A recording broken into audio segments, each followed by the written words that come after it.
Good afternoon, everyone. So my name is Emmett Lodry. I'm the Executive Director for Academic Partnerships at the University of Alabama, work in the graduate school. And thank you for joining us for this information session about our summer REU program. So I'm going to share my screen and just kind of talk through the basics, basic information about the program. Um, Make a couple of share a couple of points that don't necessarily appear on the web page, and then just basically open it up for questions. So I don't plan to speak for too long. But before I get going, so Caitlin has already introduced herself as our Director of Recruitment for the Graduate School. So I'd like for the other folks on our team to introduce themselves. So we'll start with Ms. Kim Jacks. So Kim, if you would introduce yourself, talk about your role in the graduate school and then what you do here at UA. Hi, everyone. My name is, Kim Jacks. I am the Academic Partnerships Coordinator. So I will be the one that you guys will be interacting with. During the summer program, I'll be working on your professional development events and any social activities that we're doing and coordinating with you on getting here to Alabama. And Ms. Nevada Jones, could you please introduce yourself and talk about your role and what you do here at the University of Alabama? Hi, everyone. I'm Nevada Jones. So I'm the graduate assistant for academic partnerships. So you'll also see me like this summer at the events. Yeah, do a lot of the behind the scenes stuff. I'm also a master's student in human nutrition, and I went through this program in the summer of 2023. I did the nutrition portion, so I can also answer questions like as a student who went through the program. All right. Thank you very much for that. And I'd also like to just mention that so Ms. Jacks or Kim didn't mention that she's also a PhD candidate in political science here at the University of Alabama. So both graduate students. So what I'll do now is I'll just share my screen and go to the webpage and just kind of talk through the information that's on there. All right, so the first thing is that the program is 10-week in residence program. The stipend is what you see here, about a little over $5,000 for 10 weeks. And we also provide free on-campus housing. And we also give a little bit of an allowance for travel expenses and meal expenses. This program is part of the graduate school's strategic graduate partnerships initiative, which is a lot to say. So we just call it SGPI or SGPI for short. So a little bit of background about all of this. So SGPI, the goal of SGPI is to create partnerships with academic institutions that create pathways for undergraduate students into graduate programs. So again, so we work for the graduate school. So our interest is to present you with information and opportunities for graduate studies and at least put it on your mind to think about what a graduate degree might mean for you. So participating in a summer research experience for undergrads, which that will be the last time I say that, I'm going to say REU from here on out. They will give you some experience doing research, of course, which is a fundamental activity for many of our graduate programs. So it kind of gives you a head start in terms of starting graduate programs. And as you see here, we have 5 programs that are being offered in summer 2025. There are 2 other programs that are possibilities, but we won't know for sure about these programs for another few weeks. And those programs are in biology and chemical engineering. So for sure, we'll have these 5 programs that you see here that are being offered this summer. In order to apply, you can just hit the apply now button here. The information that you need is basic contact information, a resume, 2 recommendation letters, a statement of purpose, and unofficial transcripts. The recommendation letters, you don't have to wait until you have recommendation letters in your hand to apply. All you need to do is provide the name and email address of 2 people who have agreed to write letters of recommendation on your behalf. So once you have that agreement from folks who are willing to write recommendation letters for you, you can send your application in. The statement of purpose, I do want to mention that that is a part of the application process that is actually quite important. So we like to see why you're interested in the particular program that you're applying to, program or programs that you're applying to. And the people who evaluate these applications, they're not us here in the graduate school. The people that evaluate your application are the faculty members that you would be working with over the summer. So anytime you write a statement of purpose, you need to recognize who your audience is. And so your audience is going to be professors who you would be doing research under. So that's who you need to target when you write your statement of purpose. Let me see if there's anything else. Yeah, so important dates that I would like to mention here are the application deadline is March 1st. You will hear back from us regarding your application by April 15th. For those of you who are admitted into the program, move-in is on Sunday, May 18th, and the move out is on Friday, July 25th. There's another couple of dates in here. Oh, just one other date. So the Thursday, July 24th, we have our sort of our closing event and award ceremony. So there's a poster competition and award ceremony that happens on Thursday, July 25th, or Thursday, July 24th. So that is all I have to say about in terms of the web page. There's just a couple of other points that I'd like to make before I open it up for questions. And so the first thing that I'd like to mention is that this is a very rewarding and informative experience, but it is also one that requires a commitment on your part. The commitment, the expectation is 40 hours per week. So basically it's like a full-time job.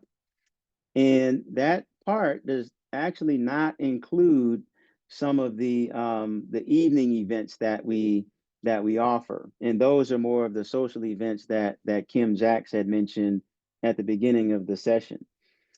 So full participation is also expected. So we have weekly professional development activities, which include workshops on topics such as how to apply to graduate school, how to create a resume that is effective. So things like that that span all of your academic disciplines, things that are common to all of those disciplines. We also expect participation in the evening events and team building activities or social events as well. And we also have an expectation, because the program requires that level of commitment, we also strongly encourage or strongly discourage taking courses while you're participating in the program, whether those courses be face-to-face or whether they're online. It's just that the program itself is pretty demanding. So you also have to think about in terms of if you have vacations and things like that. Those are things that could potentially work against you in terms of getting in the program, because we expect everybody to be here for the full 10 weeks of the program. So that's all that I will say. So I'll stop here and open it up for questions.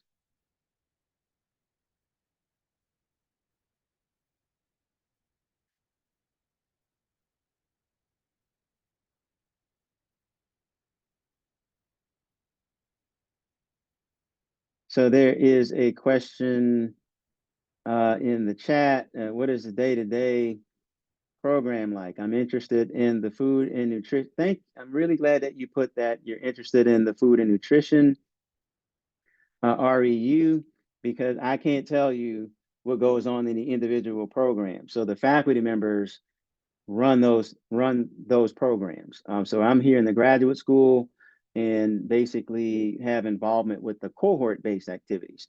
So I'll turn it over to Nevada to talk about her experience with the food and nutrition program. So the day-to-day with food and nutrition, it kind of changed throughout the summer. So in the beginning, I'm sure this will be similar with each program, but like they're going to train you, kind of teach you things you need to know, like with research, since you're going to kind of be joining their research projects in a lot of these instances. And so they'll kind of train you like, right things to do, wrong things to do, like in research. And then to get a little deeper, like I know in my experience, I worked on we worked with patients with a traumatic brain injury and delivering medical nutrition therapy. So a big thing that I would do is just doing 24-hour dietary recalls with participants. So it was just a lot of recalls, and they'll find with every program, usually they'll find a way to incorporate you into the research. You may have a small role in the research, but it all goes into a bigger picture.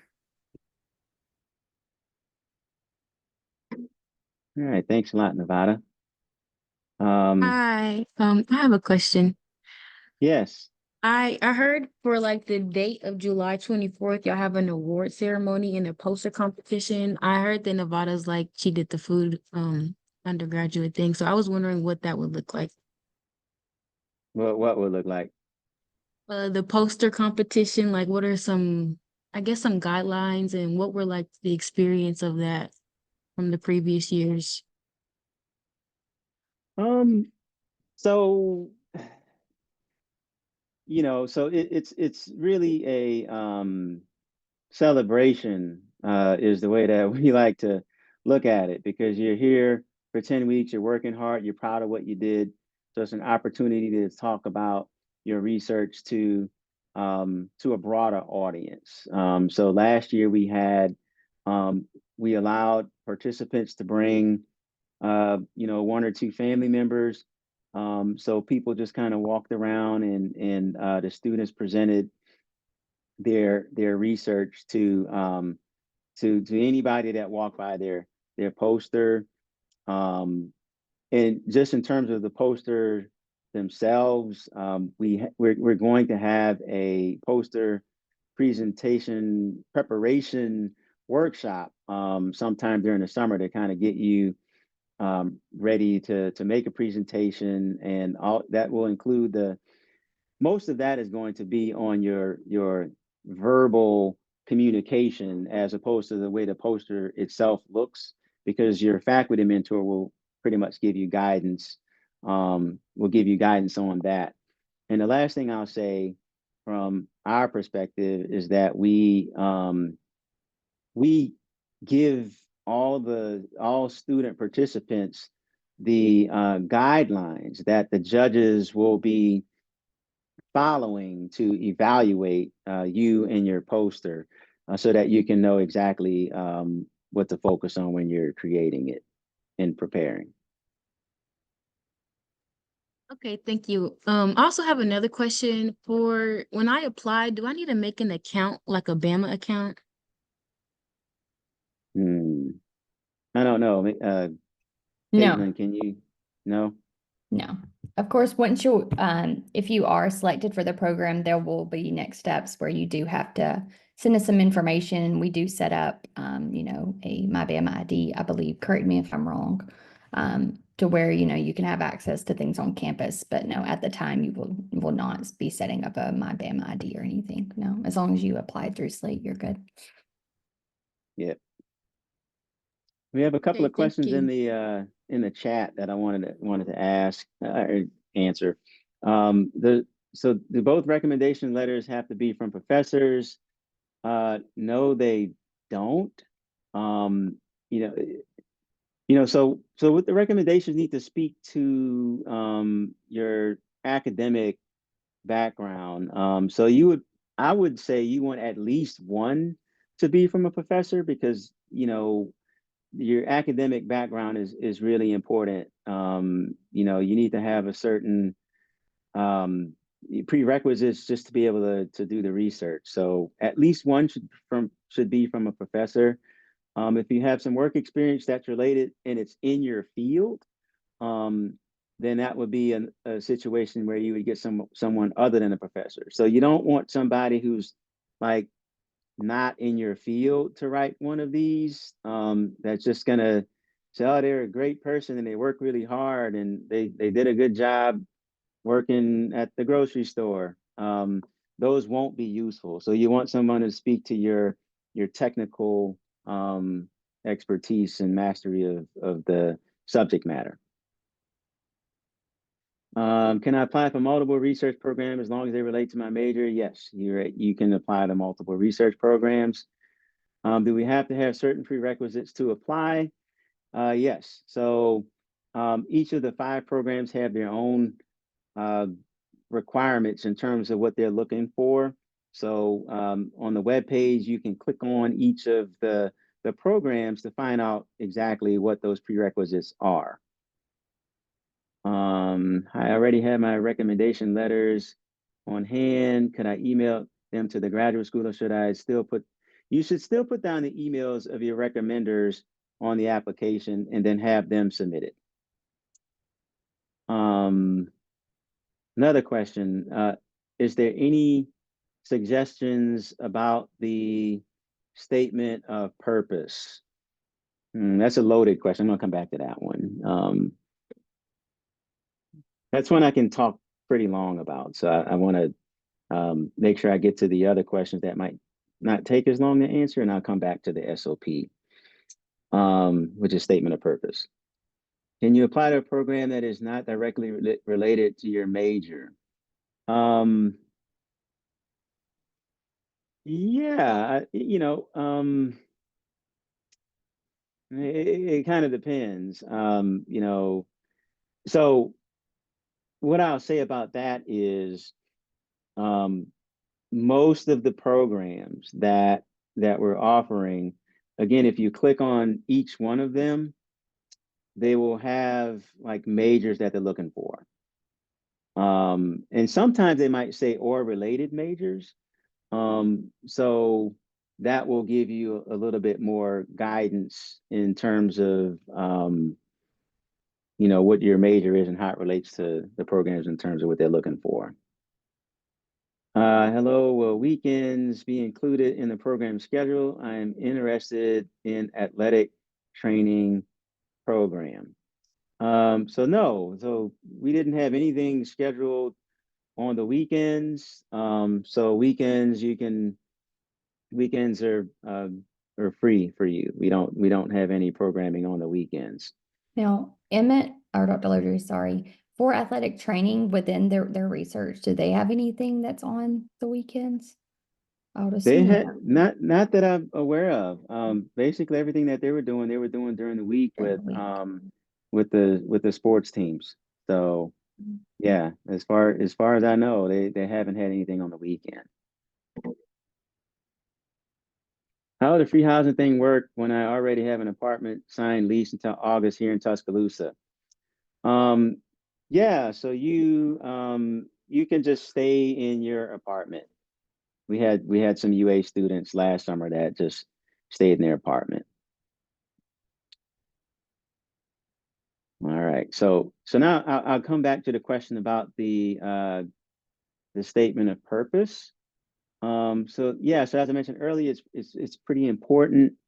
So in your statement of purpose, you kind of want to talk about like, okay, so as a person who reads statement of purpose, I'll tell you like what I look for. I look for that academic background, which I can see in your transcript. So you don't really want to spend too much time talking about stuff that we can see in your resume or we can see on your transcripts. But the thing that really stands out to me is if I can sense just an incredible amount of enthusiasm for the subject matter that you want to study, or an incredible amount of curiosity about it, right? So as academics, we love, I mean, we're naturally curious people. And that's kind of what drives us to do what we do in terms of research. So we want to see that you may have that curiosity and that passion about the subject matter that you're intending to study. So if you can communicate that in your statement of purpose, that would be great. Some ways that I've seen that done is maybe the subject matter. So like my subject matter is something called supply chain and operations management.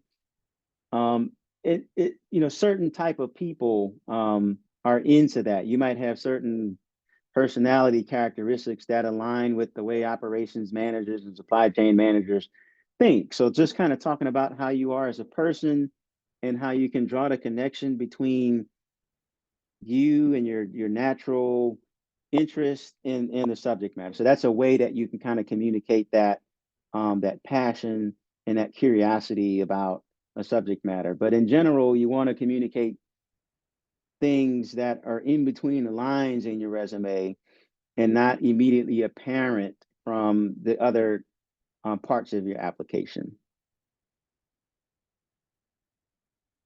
All right, got a couple of other questions. Yeah, who are we addressing in the SOP? Any standard word limit for the SOP? So yeah, you're addressing professors, right? You're writing to professors who you're going to be working under. So you want to that's your audience. Word limit. So generally about a page. So maybe about 3, 4 paragraphs. You don't want to do anything that's much longer than that. All right. Another question to make sure I understand correctly. On our application, we need to include the recommender's contact information, but we need to have our physical recommendations in an email to the graduate school still by March 1st. No. So all you have to do is submit the name and email address for the recommender. You don't have to do anything else beyond that as far as the recommendation is concerned. All right, when applying, I may have put the wrong entry year. Is there any way I can fix this? If push comes to shove, do I just reapply? I'm gonna kick that one over to Caitlin. Can you address that question? Yeah, if you'll just email us and let us know what it's supposed to be, we can fix that for you. And the email is sgpi@ua.edu. Yeah, Caitlin just put it there in the chat.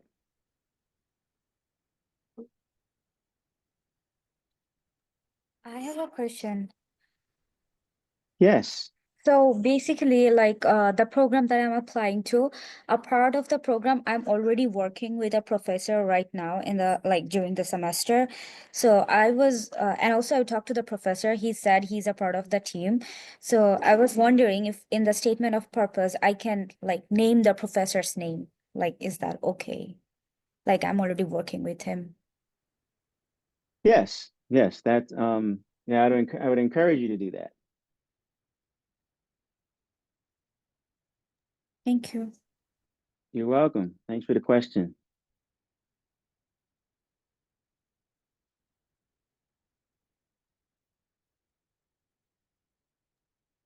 Somebody in the chat asked, what are the typical daily hours for the program? Because I know you said it would be 40 hours a week, but like, is that going to be 8 hours a week every day, or?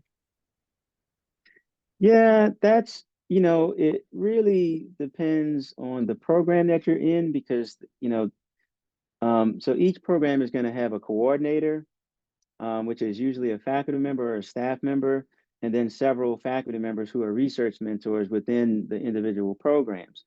So it depends on both of those people. It depends on the program coordinator. They'll set up, a schedule or whatever, and what that looks like.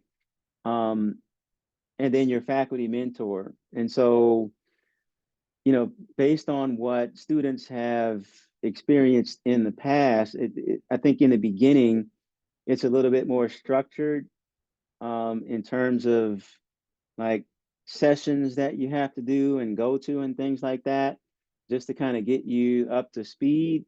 But as the summer goes on, it becomes a little bit more flexible because in many cases you have to work on sort of like your individual research or maybe research with another student that's in your program, and those things can just kind of happen on a more flexible basis. So it's just kind of a wide variety, but I would say um, probably athletic training is the one that's the most structured because they have to base their program on athletics and the schedules that they keep. But it's just a lot of variation, depends on the program that you're in.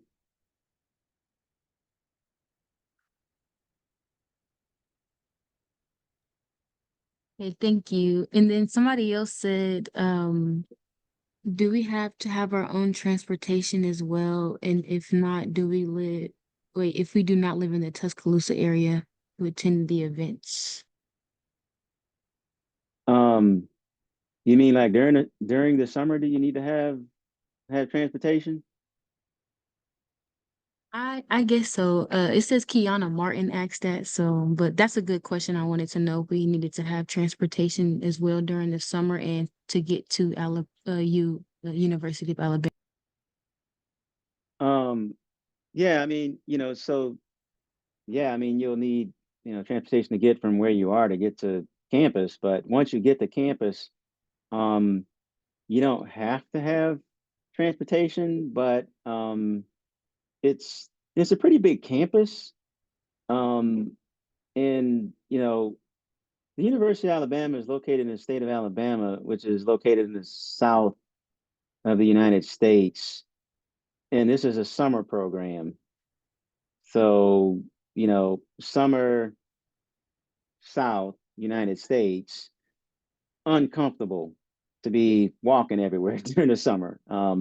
So um, some people like if you got like a scooter or a bike or something like that, that would be useful.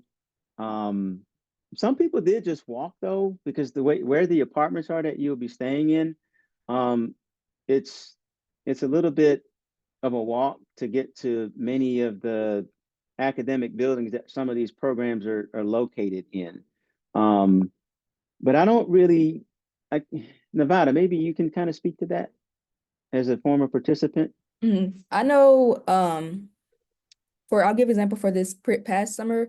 I know there were some students who like might have taken a train, so like they were close, but like they didn't have like transportation. So let's say it was like 4th of July, they would like catch the train home.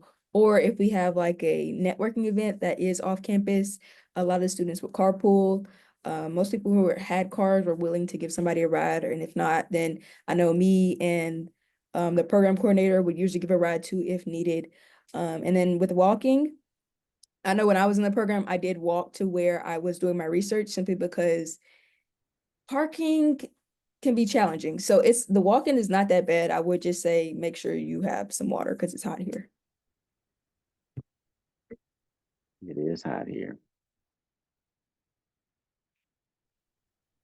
There's another question. Oh, I was gonna read it out. There was another question saying, Yeah, you go ahead. Yeah. will there be other students in the same program? For example, the food and nutrition has multiple research areas. Well, food and nutrition, I think you can take that one again, Nevada. Yes, there'll be other students in the program. It won't just be you. They did have, I know there were a lot of research areas listed, so you might be working with some other students, or there might be students working on other research projects, but it won't just be like you. Let's see, what other questions do we have that we might have missed? This is regarding letter recommendation. Is there a form that our recommender needs to follow, or is it up to them to write whatever they want? Also, where exactly do they email the recommendations? I just want to ensure I give my recommenders all the information they need or need information. Do you want me to answer that? You can, yeah, go ahead. Okay, go ahead, Caitlin. So first, there is not a form or a template for the recommenders to write out. Basically, they just need to explain, why you would be a great fit for the program, yada, yada. But so once you submit your application, you put in their contact information, their name and email, and then they will get an automatic email saying, so-and-so has requested that you write a letter of recommendation on their behalf. And then they click a link and they will put in their contact information and upload their letter of recommendation. So they don't have to email that to us. But definitely if you're asking people to write letters of recommendation for you, you should be telling them ahead of time before you put their name in and their contact information in, and especially explaining what the program even is, how they can find more information, things like that. And then they get that automatic email from us. So really making sure that when you apply, you're putting in their correct information. We've already had one or two people say that their recommender didn't get an email, and we've had to go and fix it. And it was because the name was spelled wrong. So be sure that you're checking that. But if there is some reason that the faculty member or your recommender did not get the email, or they're having trouble uploading that, they can reach out to us. So especially, we really want them to upload that letter in the portal. But if they're having issues, they can email that to us directly. You cannot email that to us on their behalf. They would have to email that to us. But really, it's a lot easier for them just to go in and upload that in the portal. So, and the person who, if they do need to email that to us, that needs to be the person that you put on the application. And so they can, they got the email, but you may need to nudge them along. Of course, give them some time. But the deadline for those letters to be in is March 5th. So be sure that you're reminding those recommenders to get that in by March 5th. Honestly, I would probably tell them March 1st. Just to buy some time. Yeah, Okay, good now idea. question. To apply to multiple programs, do you suggest that we do separate applications, or is there an option to submit to multiple simultaneously? Separate applications. Yes. And then how many students who are not the University of Alabama students are accepted to the program? Is there a ratio? Well, like I said, so here at the graduate school level, we don't have anything to do with like who gets accepted. It's all up to the faculty members in the individual programs. So all I can tell you is basically the way it was last year. Like we had 34 students across, I think it was 6 programs last year, and yeah, like by far, like most of the students were not University of Alabama students. But we're not like trying to target a ratio or anything like that. We're just trying to get the right mix of students in the programs. Okay, another question is, do you know when we can be able to know if our application is successful or not? And is it like a whole process of interviews before you're offered the program? So April 15th, that's when you'll know. And are there interviews? It depends on the program, because the individual faculty coordinators or individual coordinator for each program, they have a lot of autonomy in terms of how they go about deciding who they admit into their programs. So, for example, last year I actually ran a program, and we didn't do interviews. But another one of the programs, they did like a quick Zoom interview. Before they decided who they admitted. So it just kind of depends on the programs. So I can tell you that the artificial intelligence for, they changed the name this year. I think it's operational hydrology is the new name. They're probably going to continue to do like Zoom interviews for their applicants.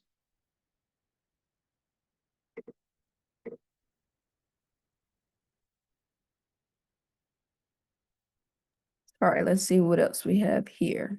Gotta go up a little bit.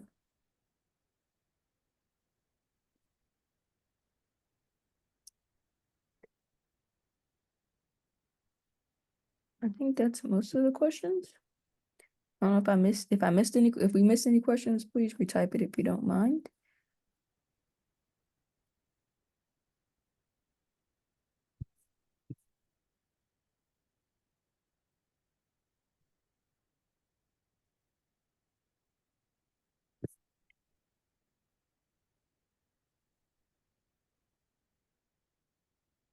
Okay. Give it another minute or so and see if anybody else can think of any other questions that they'd like to ask. I have a question. Yes. Do you suggest, like, in addition to mentioning specific professors in our application, do you suggest that we reach out to them before we apply or anytime during the application process, like before or after? Yeah, I mean, it definitely won't hurt for you to do that. Just that, I mean, just the general rule is like the more information you have, the better you can prepare and the more informed decisions that you can make. So, yeah, I don't think that would be a bad idea.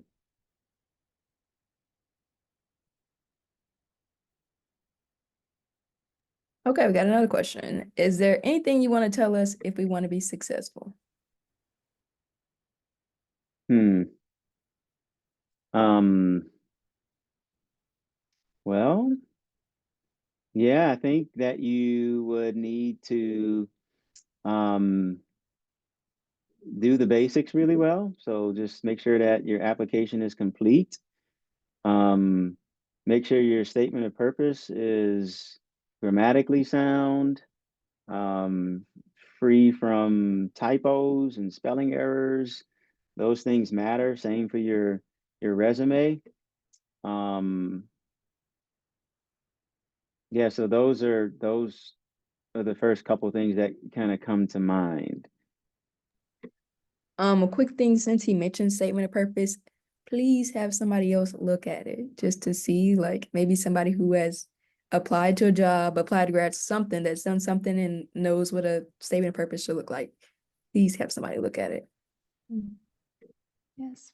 And I will just add to something that I probably didn't think about, which I didn't even apply to REUs as an undergrad. I didn't know what those were. But I'm sure some of my other first gen folks can relate to that.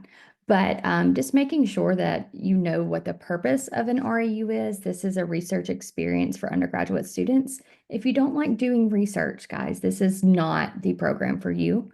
And if graduate school isn't even an option in your mind, like, oh, I will never go to graduate school, I never want to go to graduate school, then this probably isn't the best program for you. We're not saying that you have to go to graduate school after, but really the purpose of this is for us to attract students to apply to graduate school eventually, even if it's not at the University of Alabama. And we're not saying, lie and pretend that you want to, but really the entire summer, the focus is going to be on preparing you to be better researchers, preparing you, through the professional development sessions, we're going to be really talking about applying to graduate school, crafting your statement of purpose and things like that. So by the end of the summer, you're going to be so prepared to apply to graduate school, you're not going to know what to do with yourselves. So if that is not at least one of the options that you are considering pursuing after you graduate undergrad, then this is not the best program for you. And I would even add, make sure that you include that in your statement of purpose. If your goal is to pursue a PhD and conduct research or cure cancer, mention that. Not that, oh, I'm just looking for a job. The statement of purpose is to explain, why you are wanting to do this specific program, and then, of course, how this program can help you in your future career, and especially if that career is going to be in research or academia or whatever that may be. So I would really suggest trying to bind the two in that. Well said. Very good. Thank you, Caitlin. Okay, another question. Do we have to stay for the entire 10 weeks, or can we go home on weekends or days off? Yeah, that's it. Yeah, so it is a 10-week program, and the expectation is that you're there for the full 10 weeks. What you do with your weekends is not really our business. So if you yeah, I mean, if you live not so far away or whatever, yeah, so you can go away for the weekends if you want to.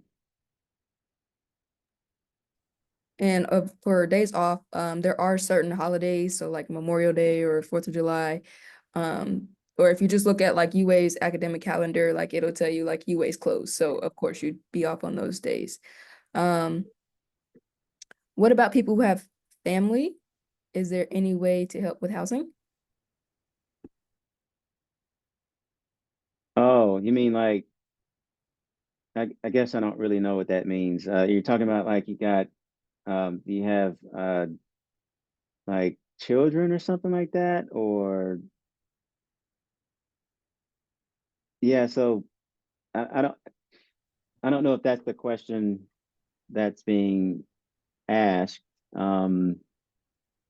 But I Hi. think, I think the person, maybe they're trying to ask, like, for example, we have already like house here in Tuscaloosa. So will we get stipend for the housing, like instead of going to the free housing, if that makes all sense? right, no, so it doesn't work that way. So if you have housing already, then yeah, we're like the money that was going to be spent on your housing, you don't get to put that money in your pocket.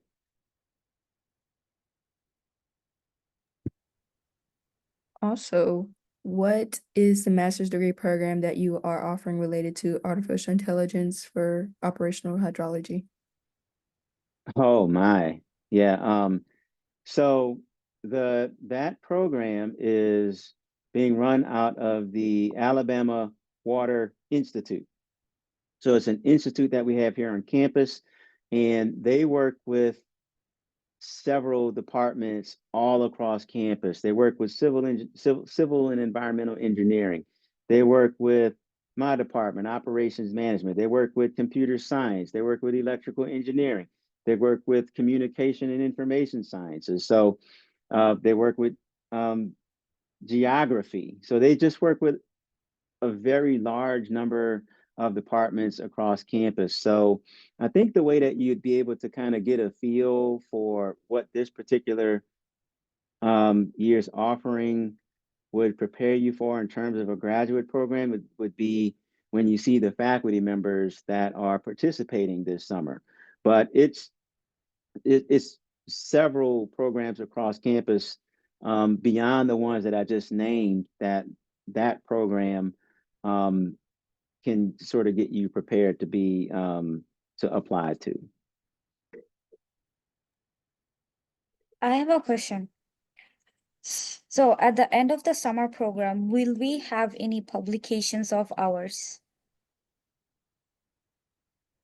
Yeah, that will be a question for your faculty mentor. So faculty, so it's us. So in the graduate school, and then the individual program has their coordinators, and then you have the faculty advisors who you would be working with. So that would be a question for that research mentor that you would be working with. In some cases, some of the research mentors have that expectation.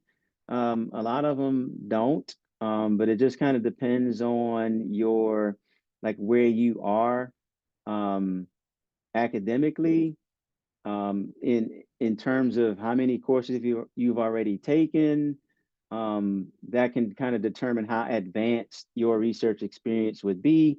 And so it's not off the table, right? So some faculty members may be able to help you with that. And that's also something, if you're interested in publishing, that would be a really nice thing to say in your statement of purpose. Hi. Okay, so you mentioned like the faculty and the advisor, like the professors, and that's who we'll like be catering to during our SOP. How do we know who will be assigned to, or do we just choose? Yeah, that's a really, really good question, and I don't have a really good answer.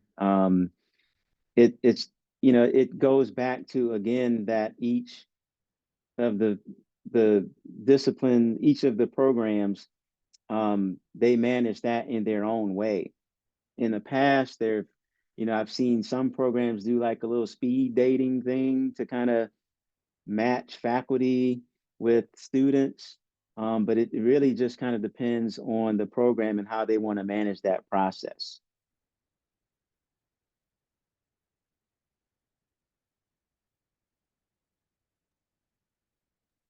Okay, Okay, thank so someone said, if accepted, how does the travel and meal allowance work? I didn't get what you said, Nevada. Oh, my bad. Okay. If accepted, how does the travel and meal allowance work? Yeah, so basically, when you move in, which is, I think I said, the 18th of May. So as soon as you check in and you're in, we start to process it's sort of like a signing bonus. So we just give a flat amount to everybody, right? We don't ask for receipts and go through all of that. We just give you, I think last year is about $1,000. So yeah, so as soon as you get here, we start to process that, and you'll have that usually like within a week of arrival. And to go back to people like housing for people who have families, Mm-hmm. someone asking if we're offering free housing, how will it work if I have a small family? Is there an apartment for families or just singles? Or will I need to rent an apartment close to campus? Hmm. Yeah, that's a new one. The default, of course, is that this is we only provide like single family housing. So Single family. and then the participants, they share a room with um, other participants. So that's what we provide. Clarify, not single family housing. We don't offer single family housing, like individual housing. Is that what I said? I said single family housing. Yes. And Nah, that's not what we do. It's and then they do have their own room, but they would be in an apartment with other participants. and I think it's, how many is it to an apartment, Nevada? Um, 3 people to an apartment. So there's like a common kitchen and living area, um, common bathroom, right? mhm. I think it's a common bathroom, and then everybody has their own individual bedroom that they only have a key for. They're the only ones that have a key to their individual bedroom. So that's the housing arrangements that we provide.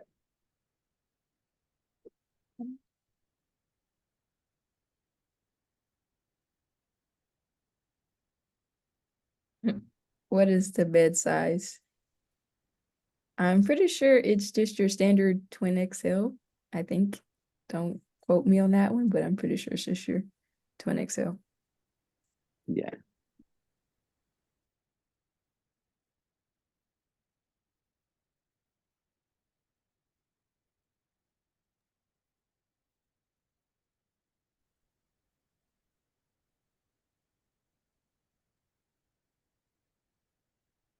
And if you guys have any more questions, please go ahead and send those because we will be wrapping up soon.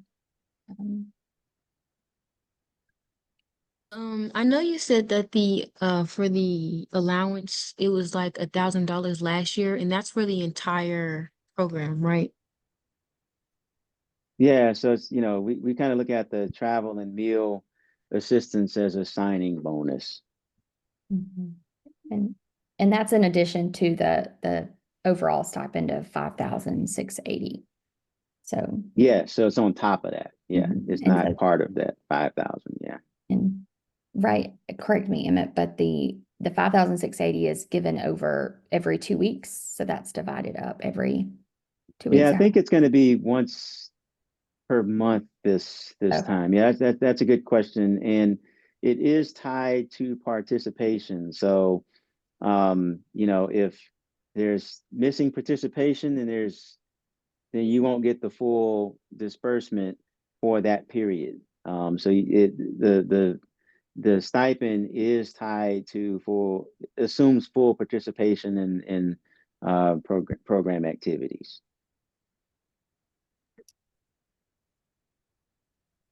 Okay, another question. So this is about AI and operational hydrology. It said it sounds like a programming heavy. What if we have a major like mathematics, physics, where program is not as concentrated as majors such as computer science? Am I already a step behind, or they look at qualifications outside of programming? I want to speak for everyone about this topic, and I do have a minor in data science. Just to ensure if this will justify my experience to the program. Yeah, good question. So I know that program a little bit because it's kind of close to my area. So the fact that you got a minor in data science is really, really good because what they do in that program is that, weather data and flood data, these are huge data sets. So there's a lot of data cleaning that has to go on. So you have to be able to do that in a programming language, and a programming language of choice is Python. So you don't have to be a computer science major, but they are looking for people that have some background in programming. It doesn't necessarily have to be Python, but you just should have some background in programming. So that's one, background in programming. Two is that you also have to have had at least a course in your basic statistics or data science. But the fact that you're a math major, it makes you like really, really good because I know some people who are just phenomenal, math majors. So that's a highly sought after um, major.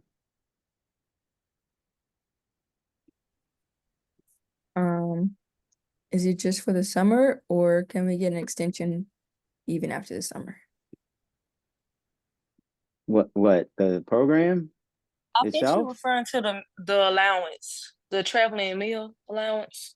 Travel and meal allowance is just really, it's just, you know, um, you can almost think of it as just the stipend. Another way to look at it is that the actual stipend is like $6,600, not 5,000. So, but yeah, you can do whatever you want with that. They said they meant the research program. So I think they're asking like, can they continue on with the research after the summer? Oh, yeah. So as far as SGPI goes, ours is exclusively a summer REU program. Now, the university does have other research programs for undergraduate students, but I'm not really aware of any that are offered to students outside of the university. I mean, they probably have something where they do that. We actually do have something with Stillman College, which is a smaller college that's not too far away from UA. So there's some there may be some opportunities there, but it's not anything that we offer through SGPI. Those would be something that would the individual programs might have opportunities there. Right. Okay, so my last question is, it's kind of more personal. I'm working on my resume, and I know my school, they say you should get in orgs, and I've been trying to like find orgs, but I don't really have any on my resume. Is that like a deterring factor for like the application? No, not for this. You know, for this, like again, it's what are you bringing to the table academically that shows that you have the academic background and motivation to handle the research in the program that you're applying to. That is, you know, by far the, you know, the important criteria. Now, if you're talking about like coming to graduate school in general, like after you graduate undergrad or applying for a job, then yeah, you want to have some leadership experience because that's what that sort of demonstrates. But for this, I don't think that would hurt your application. Okay, I just want to thank everybody for their time. Yes, thank you for your questions.